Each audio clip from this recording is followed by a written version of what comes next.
성경에 나오는 인물 중에 누구보다도 이렇게 불평하지 않고 감사와 찬송을 많이 했던 사람이 바로 다윗인데, 여러분 다윗을 생각해 보면 사실 그가 감사 찬송을 할 거리가 별로 없는 사람이에요.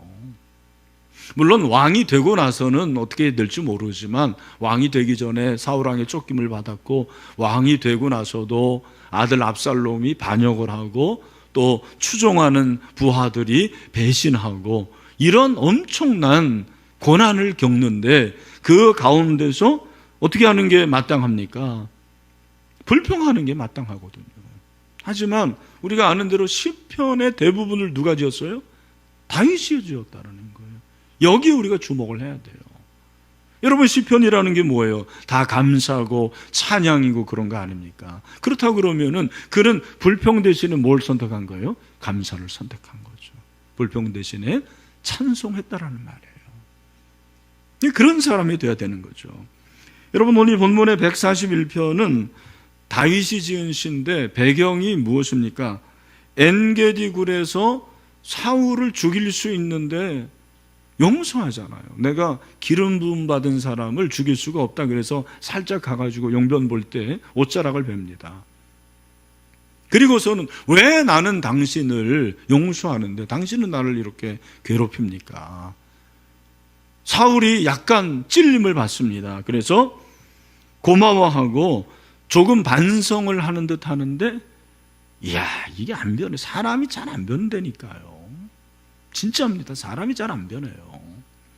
사울도 다시 옛날로 돌아가가지고는 계속해서 다윗을 죽이려고 합니다. 바로 그런 상황 가운데서 지은 시가 141편이에요. 다윗이 지었다고 그러고 1절에 보니까 뭐라고 그랬습니까? 여호와여, 내가 주를 불러 싸우니 속히 내게 오시옵소서. 내가 주께 부르짖을 때에 내 음성에 귀를 기울이소서. 내가 주를 불렀다고 그랬고 부르짖었다고 그러고 간절한 기도를 드리는 거예요. 상황이 너무 각박한 거예요. 너무너무 힘든 가운데서 지금 이 시를 지었다라는 거죠. 한 가지 특이한 것은 3절이 그의 기도였는데, 우리가 3절 같은 기도하기 어렵거든요. 뭐라고 기도합니까? 우리 3절 다 같이 한번 우리 가정에서도 한번 읽어봅시다. 시작. 여호와여, 내 입에 파수꾼을 세우시고 내 입술의 문을 지키소서. 아멘. 다시 한번 시작. 여호와여, 내 입에 파수꾼을 세우시고 내 입술의 문을 지키소서. 내 입에 뭐를 세운다라는 거예요? 파수꾼을 세워달래요. 여러분, 파수꾼이 어떤 사람입니까? 파수꾼은 군인이에요. 경계병이에요. 적이 오는지 안 오는지를 잘 살피는 사람이 파수꾼인데, 그 파수꾼을 내 입술에 세워달라는 거예요. 그러니까 무슨 말입니까? 하나님, 내가 지금 불평하는 말이 나올 것 같습니다. 원망하고 비난하는 말을 할 것 같습니다. 저 사울과 추종자들, 그 사람들을 내가 정말 욕하고 싶습니다. 근데 그때 뭐라고 기도하는 거예요? 하나님, 제 입술에 파수꾼을 세워주세요.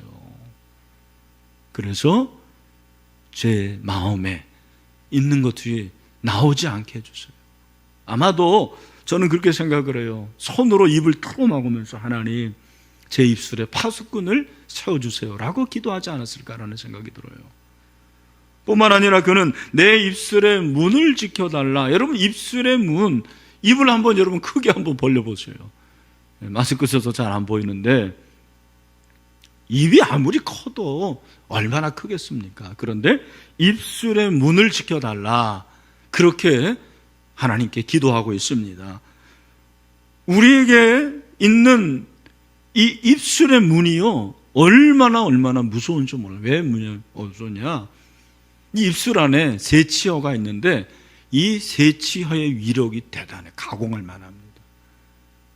원자폭탄보다 더 강해요. 원자폭탄 히로시마에 떨어져서 수백만 명이 죽었는데 인명은 살상했을지 모르지만 영혼은 죽이지 못합니다. 그러나 여러분, 이 말은 영혼을 죽여요. 상처를 주고요. 그게 바로 말이에요.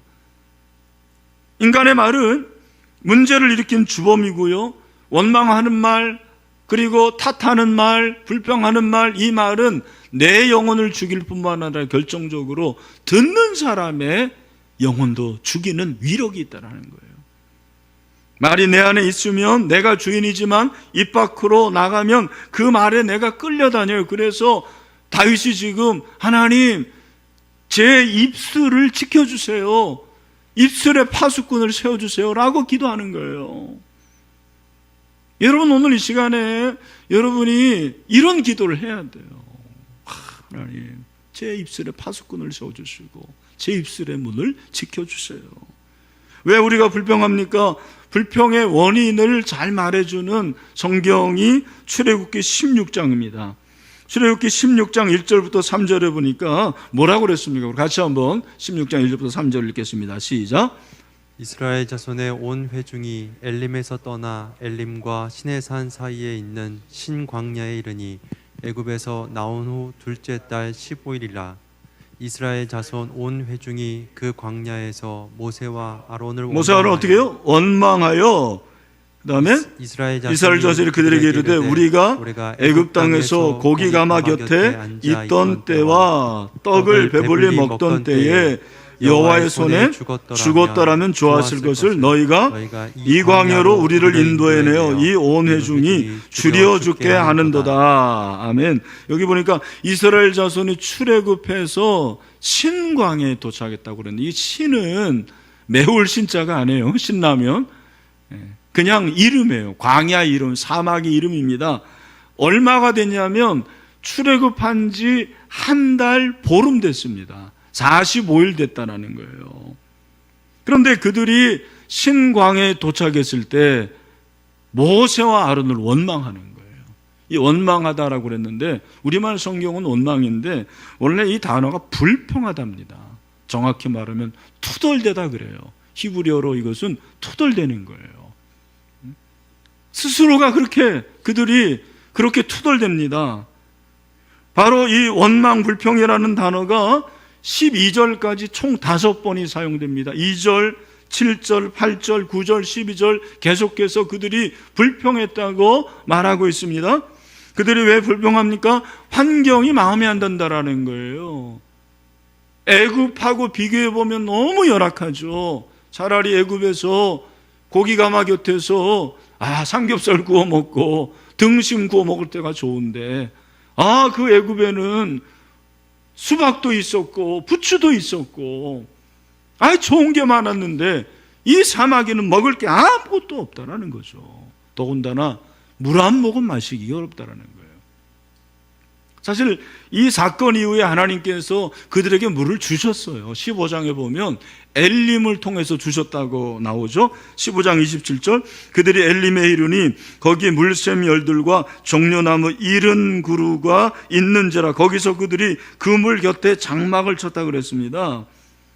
아니 하나님께서 엘림에서 물을 주셨으면 사막에서도 물을 주실 거 아닙니까? 하나님께 달라고 그러면 되는데 원망을 하는데 누구를 원망하냐면 모세와 아론을 원망하는 거예요. 참 이게 인간의 본성이에요. 사람 탓을 합니다. 인간이 왜 불평합니까? 현재가 마음에 들지 않기 때문입니다. 그런데 그 원인을 다른 사람에게 자꾸 탓으로 돌리는 거예요. 그러니까 이들이 이렇게 불평하는 것은 하나님이 볼 때는 괘씸한 거예요. 왜? 그게 모세와 아론을 불평한 게 아니라 누구에 대해서 불평한 거예요? 하나님에 대해서 불평한 거예요. 하나님을 원망한 거예요. 그걸 모세가 탁 지적을 하죠. 그게 8절에 나옵니다. 8절에서 뭐라고 했어요? 같이 한번 읽어보겠습니다. 시작. 모세가 또 이르되 여호와께서 저녁에는 너희에게 고기를 주어 먹이시고 아침에는 떡으로 배불리시니 이는 여호와께서 자기를 향하여 너희가 원망하는 그 말을 들으셨습니다. 우리가 누구냐? 너희의 원망은 우리를 향하여 함이 아니요 여호와를 향하여. 누구를 향하여 원망함이래요? 여호와를. 여러분 이스라엘 백성들이 하나님께 대해서 원망하지 않았어요. 하나님께 불평하지 않았어요. 모세와 아론에 대해서 불평했는데 하나님은 너희들 나에 대해서 불평하는 거지. 내가 출애굽시켰는데 내가 너희들 인도했는데 야 너희들 나에 대해서 지금 불평하고 있는 거야. 여러분 이게 중요한 거예요. 이것이 인간의 본성이에요. 우리가 내가 내 스스로를 어떻게 보면은 어찌할 수가 없는데 죄성이 있어서 그런 거예요. 주변에 이렇게 불평 잘하는 사람들, 죄인이구나 그렇게 생각하세요.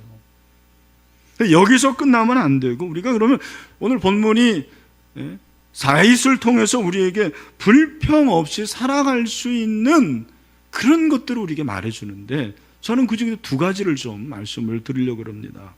불평 없이 살 수 있는 비결이 뭐냐?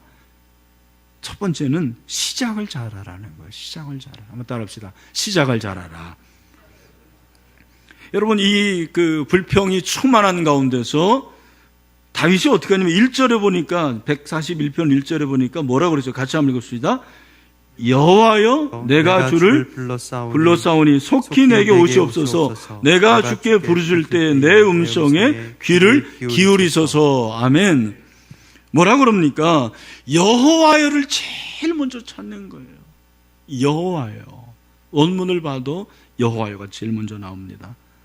여호와 아도나이. 다윗의 마음이 지금 불만에 가득 차고 정말 불평이 이 목구멍까지 나옵니다. 욕을 하고 싶어요. 저주를 하고 싶어요. 그런데 그 가운데서 그가 여호와여 여호와여라고 찾는 거죠. 이게 참 중요합니다. 다윗은 불평해야 할 때 기도로 하나님께 나아가고, 그리고 그 불평을 스탑을 합니다. 그만하고 주를 찾는 거예요. 우리가 기도할 때만 주여 주여 찾는 게 아니에요. 불평이 나올 때 주여 주여 주의 이름을 부르는 거예요. 여러분, 주의 이름을 부르는 자에게 하나님께서 은혜를 줄 줄로 믿습니다. 그래서 우리는 주여를 찾는 거예요. 기도할 때만 주여 주여 하지 말자고요. 우리가 정말 내 자녀 불평이 나오고, 그리고 내 환경에 대해서 불평이 나오고, 내 건강에 대해서, 그리고 내 사업에 대해서 불평이 나올 때 주여 여호와여 하나님이여 찾자고요. 그러면서 그가 뭐라고 그러냐면 손을 든다고 그래요. 손을. 원래 본문에 보니까 손 드는 것, 2절에 나의 손 드는 것이 저녁 제사와 같이 되고. 여러분, 이 손 드는 거 뭐냐면 이건 간절함을 말하는 거예요. 찬양할 때 이렇게 손 들지 않습니까? 왜 손으로? 이게 멋으로 드는 게 아니고 간절하다라는 거예요. 간절하다. 내가 이렇게 하나님께 간절합니다. 간절한 마음으로 내 입술에 파수꾼을 세우시고 내 입의 문을 지켜달라, 그렇게 기도하는 것입니다. 여러분, 이 불평하는 이유가 뭐냐면 사실은 내 마음에 이미 불만이 있는 거예요. 이 불평의 말은 마음에서 나오고 내 감정에서 나오는 거예요. 우리가 이제 자동차 운전을 할 때 기어를 뒤에 딱 놓으면 그냥 차가 앞으로 전진해요. 그렇죠? 아래 놓으면 어떻게 됩니까? 그냥 후진해요. 내 의지에 상관없어요. 저는 이게 중요하다고 생각해요. 우리가 불평 왜 하냐면 이미 내 마음에 부정적인 마음이 있는 거예요. 그를 욕하고 싶은 그 느낌이 있는 거예요. 그 감정이 있는 거예요. 부정적인 감정이 내 안에 있어요. 거기에 그냥 기아를 놓으니까 당연히 불평의 말이 나가는 거죠. 우리 자녀들에게도 마찬가지입니다. 벌써 공부 안 하면 기분 나쁜 거예요. 엄마가 자녀를 보는데 방학 때 숙제도 안 하고 이 녀석이 공부 안 해요. 너 내 말이 우습게 보여? 우습게 들리냐? 벌써 마음이 상한 거죠. 부정적인 마음. 그래서 엄마 말이 말같이 안 들려? 이게 바로 마음이 상한 거죠. 우리가 다른 사람의 관계에서, 하나님과의 관계에서 이 마음이 참 중요해요. 마음을 어떻게 먹느냐. 느낌, 감정 다 같은 것입니다. 예수님께서 마태복음 12장 34절 35절에서 바리새인들에게 독사의 자식들아 그렇게 말합니다. 욕이잖아요. 이거 어떻게 보면. 너희는 악하니 어떻게 선한 말을 할 수가 있느냐. 이는 마음에 가득한 것을 입으로 말함이라. 선한 사람은 그 쌓은 선에서 선한 것을 내고 악한 사람은 그 쌓은 악에서 악한 것을 내느니라. 그러니까 불평한다라는 것은, 불평의 말은 내 마음에 불만이 가득한 거예요. 그런 마음, 그런 느낌, 감정, 그런 모든 것들이 충만하다라는 거예요. 바꿔야 돼요. 그거를. 성령 하나님 바꿔주시옵소서. 네. 그럴 때 우리가 불평이 감사가 되는 거죠. 또 한 가지 은혜를 기억하는 게 참 중요합니다. 우리 같이 한번 따라합시다. 은혜를 기억하라. 여러분 5절 말씀은 5절 말씀이 저는 제일 마음에 와닿는데 우리 5절 말씀을 다 같이 한번 크게 오늘 드리는 예배를 드리는 분들도 한번 읽어보세요. 시작. 의인이 나를 칠지라도 은혜로 여기며 책망할지라도 머리에 기름같이 여겨서 내 머리가 이를 거절하지 아니할지라 그들의 재난 중에도 내가 항상 기도하리로다. 아멘.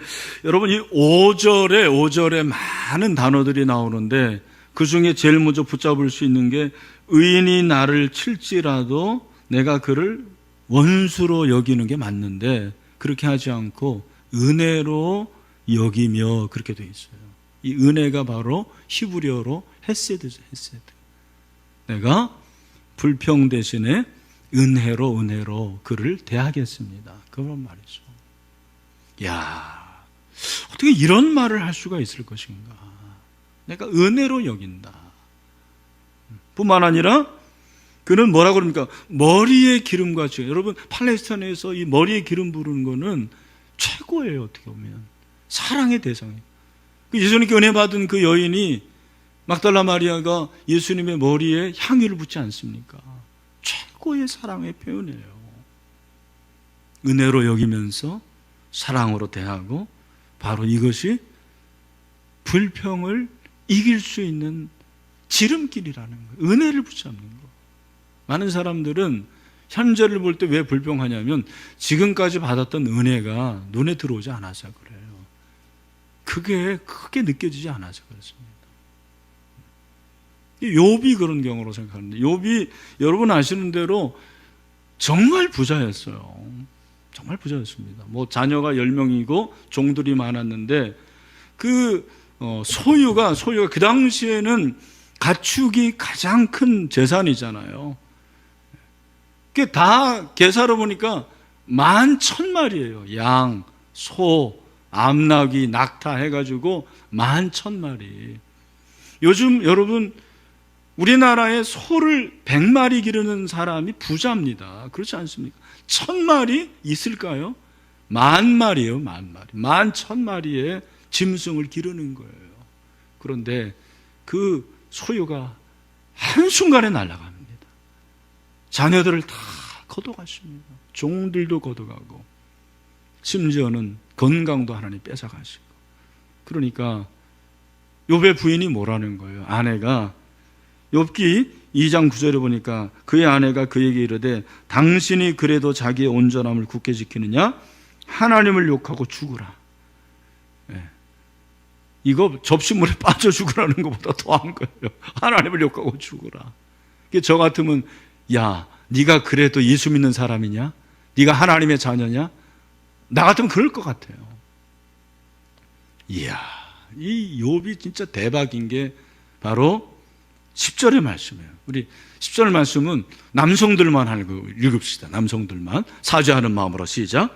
그가 이르되 그대의 말이 한 어리석은 여자의 말 같도다. 우리가 하나님께 복을 받았은즉 화도 받지 아니하겠느냐 하고 이 모든 일에 욥이 입술로 범죄하지 아니하니라. 아멘. 여기 입술로 범죄하지 않았다는 것은 무슨 말입니까? 불평하지 않았다는 거죠. 원망하지 않았다는 거죠. 여러분 욥이 어떻게 합니까? 10절을 다시 한번 보여주세요. 10절에 보니까 우리가 하나님께 복을 받았은즉. 여보, 우리가 지금까지 누렸던 거 다 하나님이 주신 거 아니에요. 하나님이 우리에게 주신 복 아니에요. 근데 하나님이 주셨는데 그분이 가져가셨는데 왜 하나님을 저주합니까? 이야, 대단합니다. 근데 이 말씀 보면서 저는 깨달은 게 불평을 이기는 강력한 무기가 은혜구나, 은혜. 하나님의 은혜를 기억하고 붙잡으니까 원망하지 않고. 욥이 그런 사람이에요. 욥이 그 가운데서 아마 입을 틀어막고 얼마나 욕하고 싶겠습니까? 입을 틀어막고 가슴을 치면서 하나님의 은혜를 기억합니다. 그렇게 고백했을 거예요. 우리 사랑하는 성도 여러분, 우리가 살다 보면 만족하지 않는 게 너무 많아요. 배우자도 마음에 안 들고 자식도 마음에 안 들 때도 많고 가정이 마음에 드나요? 여러분 직장은 마음에 듭니까? 교회는 마음에 드십니까? 나라는 마음에 드세요? 그럴 때 많은 사람들이 입이 그냥 터졌다고 불평을 일삼는 거예요. 하나부터 열까지 불평하는 거예요. 근데 중요한 것은 불평을 하면은요 삶의 질이 떨어져요. 불평을 많이 하면은요 할수록 여러분 비참해져요. 초라해집니다. 근데 그거를 감사로 바꾸면 와, 이 사람이 승화가 되는 거예요. 새로운 인간이 되는 것입니다. 코로나19 가운데 뭐 감사할 수가 있습니까? 적지 않은 성도들이 지금 직장을 못 나가요. 무급휴가, 유급휴가입니다. 그리고 사업장이 어렵습니다. 확진이 됩니다. 그리고 어떤 분들은 또 몸이 아파가지고 또 관계의 문제로 인해서 얼마나 어렵습니까? 그런데 이 가운데서 중요한 것이 무엇이냐면 불평하지 않고 한번 살아보는 거예요. 불평하지 않고 살아보는 거예요. 제가 최근에 그 신문에 제야 인사죠. 그 장기표 씨 인터뷰를 참 인상적으로 읽었는데 장기표 씨가 얼마나 고생을 많이 했습니까? 근데 그를 오늘날 이렇게 이기게 한 것이 하나는 아내더라고요. 결국 부부애가 좋아야 돼요. 부부관계가. 또 하나 기자가 물어봤어요. 어떻게 그 힘든 시절을 이겨냈습니까? 그랬더니 이분이 하는 얘기가 뭐냐면 힘들 때 우는 사람은 삼류고 힘들 때 참는 사람은 이루고 힘들 때 웃는 사람이 바로 인류다. 이런 얘기를 하더라고요. 이야, 그렇구나. 불평이 나올 때 불평해버리면 그 삼류 그리스도인이에요. 오늘 삼류 그리스도인들이 참 많아요. 불평이 나올 때 참으면 이류예요. 네, 불평이 나올 때 감사하면 인류예요, 인류. 우리가 그렇게 돼야 된다는 거예요. 금주에 여러분 미션을 하나 드립니다. 꼭 여러분들이 불평을 하지 않도록 노력을 하세요. 불평했다 그러면은 시계를 가지고 있는 사람들은 반대편에 차보세요. 그리고 한번 살아보는 거예요. 하루, 이틀, 사흘. 또 불평하면 다른 편에. 뭐 시계가 아니어도 다른 어떤 방법으로 해도 괜찮습니다. 그렇게 여러분들이 1주만 살면은요 삶이 바뀌어져요. 그렇게 4개월, 5개월, 6개월이 되면 어떻게 되느냐? 아까 말한 4단계 있잖아요. 의식하지 않고 불평을 안 하게 된다는 것입니다. 우린 그게 불가능할 것 같잖아요. 근데 가능하다라는 얘기예요. 우리 사랑하는 성도 여러분, 오늘 현장에서 예배드리는 또 온라인으로 예배드리는 우리 모든 신의 성도들이 의식하지 않고 불평하지 않는 그런 성숙한 그리스도인이 되기를 주님의 이름으로 축원합니다. 그래서 하나님의 은혜를 사모하세요. 성령을 사모하시고 의지적으로 노력해야 돼요. 내 힘으로 되는 게 아닙니다. 힘을 주셔야 되고 나도 최선을 다해 입을 틀어막았어요. 불평 나오면 가슴을 치세요. 허벅지를 꼬집어 보세요. 마지막으로 골로새서 3장 17절로 말씀을 마무리하겠습니다. 다 같이 불평이 감사로 되기를 원합니다. 하는 마음으로 시작. 또 무엇을 하든지 말에나 이래나 다 주 예수의 이름으로 하고 그를 힘입어 하나님 아버지께 감사하라. 아멘.